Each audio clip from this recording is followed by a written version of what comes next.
California drug price plan is criticized by patient advocates. Los Angeles, a state ballot initiative meant to lower prescription drug prices for California faces an expected opponent, the pharmaceutical industry, which has spent almost $70 million to defeat it. But concerns are also coming from a more curious source, some patient advocacy groups.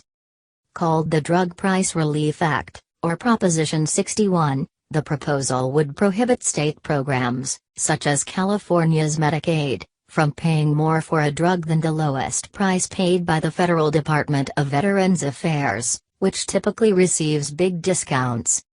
It promises to be the most prominent measure in November's election to deal directly with pharmaceutical prices.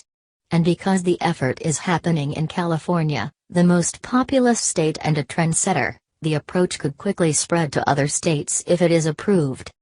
Yet how much, if any, money would be saved is a matter of hot debate, highlighting the complicated world of drug pricing.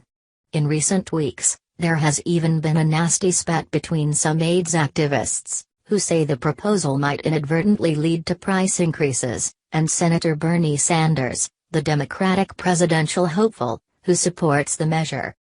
"We agree with the proponents that we need to do something, but we just don't think this is it," said Ann Donnelly, Director of Healthcare Policy at Project Inform, an advocacy group based in California for people with HIV and hepatitis C.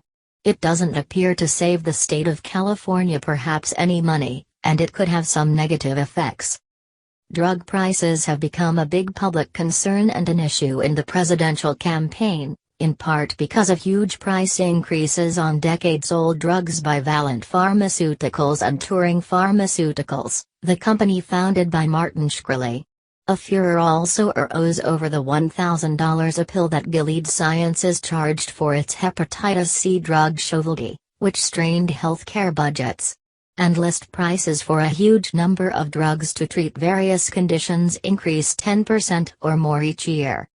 Still, federal legislation to address drug prices is considered unlikely in an election year. So some proponents of greater action have turned to states